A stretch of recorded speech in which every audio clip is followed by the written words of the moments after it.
जय श्री राम दोस्तों। आज है हमारी वेट लॉस जर्नी का डे 71। तो चलिए शुरू करते हैं आज का रूटीन। फ्रेंड्स, सपने देखिए पर खुली आंखों से और उन्हें पूरा करने के लिए अपनी जान लगा दीजिए। हारने से मत डरिए क्योंकि हर सफल इंसान कभी न कभी असफल जरूर हुआ है। तो चलिए सफलता की ओर कदम बढ़ाते हैं अपनी पहली एक्सरसाइज के साथ। इस एक्सरसाइज के लिए सीधे खड़े होकर अपने पैरों को कंधे के बराबर की दूरी पर रखें और एक स्टिक को अपने सिर के पीछे कंधों पर रखकर दोनों हाथों को सर पर रखें। धीरे धीरे पीठ को सीधी रखते हुए आगे की ओर झुककर वापस पहले जैसी स्थिति में आ जाएं और क्षमता अनुसार इसे दोहराएं। ये वर्कआउट आपके tummy and lower back part muscle को स्ट्रॉन्ग बनाने में हेल्प करता है, जिससे बॉडी बैलेंस एंड स्टेबिलिटी बेहतर होती है। ये एक्सरसाइज हमारे मेटाबॉलिज्म को बढ़ाने में मदद करती है, जिससे side and upper body fat कम होता है और हमारा बॉडी पोस्चर में सुधार आता है। नंबर 2, इस वर्कआउट के लिए पैरों को हिप्स के बराबर की दूरी में रखकर खड़े हो जाएं। स्टिक को अपने सिर के पीछे कंधे पर रखें और दोनों तरफ से हाथों से पकड़ें। बैलेंस बनाकर अपने दाएं पैर को आगे बढ़ाएं और बाएं पैर को पीछे अपनी जगह पर ही रखें। अपनी अपर बॉडी को सीधा रखते हुए दाएं घुटने को मोड़ें और शरीर को नीचे लाएं। क्षमता अनुसार रुककर पहले जैसी स्थिति में वापस आकर इसे बारी बारी से दोनों पैरों से रिपीट करें। ये workout glutes, quadriceps, hamstring and calf जैसी लोअर बॉडी मसल को टोन एंड स्ट्रॉन्ग करता है। हिप्स की फ्लेक्सिबिलिटी बढ़ाकर पोस्चर में सुधार लाता है। नंबर 3, इस वर्कआउट के लिए पैरों को कंधे जितनी दूरी पर रखकर सीधे खड़े हो जाएं। स्टिक को अपनी गर्दन के पीछे निचले हिस्से पर रखकर दोनों हाथों से पकड़ें। सांस छोड़ते हुए धीरे धीरे अपने शरीर को जितना हो सके दाईं ओर मोड़ें। इस दौरान अपनी कमर को सीधा रखें। सांस लेते हुए वापस आएं, फिर इसी प्रोसेस को बाईं ओर से दोहराएं। क्षमता अनुसार बारी बारी से रिपीट करें। ये वर्कआउट आपकी टमी के साइड मसल्स को टारगेट करके एक्स्ट्रा फैट को कम करने में हेल्प करता है। ये आपकी स्पाइन बोन की मोबिलिटी में सुधार करके लोअर बैक पार्ट के पेन को कम करता है, जिससे रोजमर्रा की एक्टिविटीज आसान हो जाती हैं। नंबर 4, इस वर्कआउट के लिए कंधे की बराबर की दूरी में पैरों को फैलाकर सीधे खड़े हो जाएं। स्टिक को कंधे के पीछे गर्दन के निचले हिस्से पर रखकर दोनों हाथों से पकड़ें। अपनी पीठ को सीधा रखें। सांस छोड़ते हुए अपनी अपर बॉडी को दाईं ओर घुमाएं। अपने हिप्स एंड लेग को स्टेबल रखने की कोशिश करें। केवल कमर के ऊपर का हिस्सा ही घूमें।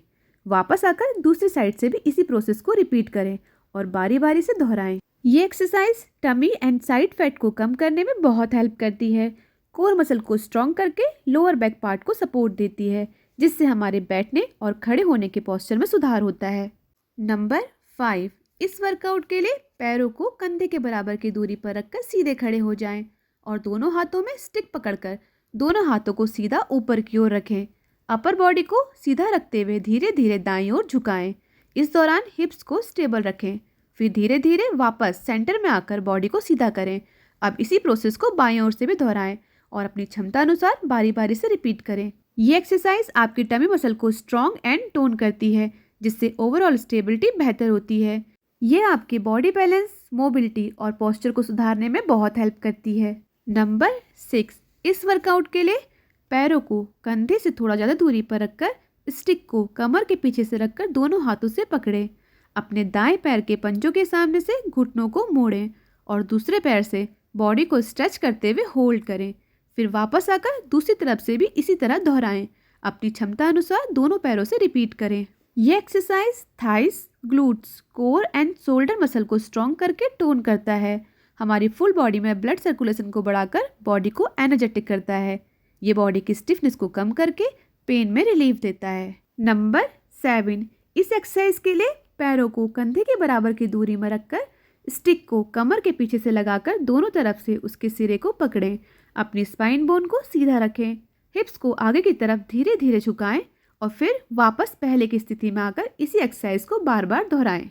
लंबे समय तक बेड पर काम करने वालों के लिए ये वर्कआउट बहुत फ़ायदेमंद है। ये हमारे लोअर बैक की स्टिफनेस को कम करके हमारे बैक पेन में आराम देता है। ये हमारे हिप्स की मोबिलिटी एंड फ्लेक्सिबिलिटी को बढ़ाकर पोस्चर में सुधार करता है। नंबर 8, इस वर्कआउट के लिए पैरों के बीच थोड़ी दूरी रखकर सीधे खड़े हो जाएं। स्टिक को कमर के पीछे रखकर दोनों साइड को हाथों से पकड़ें। धीरे धीरे दाएं घुटने को ऊपर उठाएं और बॉडी के सामने से क्षमता अनुसार घुटने को अपोजिट साइड की ओर ले जाने की कोशिश करें। पैर को नीचे लाएं। फिर इसी प्रक्रिया को दूसरे पैर से भी करें और बारी बारी से दोहराएं। ये वर्कआउट आपके आउटर थाइज, हिप्स और लोअर बैक पार्ट मसल को स्ट्रेच करता है, जिनसे उनकी फ्लेक्सिबिलिटी बढ़ती है। इसकी regular practice lower back and knees pain में रिलीफ देती है और स्ट्रेचिंग ब्लड सर्कुलेशन को बढ़ाकर हमारी मसल रिकवरी को तेज करती है। आज का वर्कआउट कंप्लीट करके चलिए चलते हैं घर की ओर। किस्मत का तो पता नहीं, पर मेहनत से वो सब कुछ मिल सकता है जो हम सब चाहते हैं। फ्रेंड्स, रास्ता कितना भी खराब क्यों ना हो और मंजिल कितनी भी दूर क्यों ना हो, अपने पैरों पर भरोसा रखने वालों को अपनी मंजिल मिल ही जाती है। तो फ्रेंड्स, एक्सरसाइज के साथ घर का हेल्थी खाना खाइए और स्वस्थ रहिए। अगर आपको ब्लॉग पसंद आए तो please like, subscribe and share. Thank you.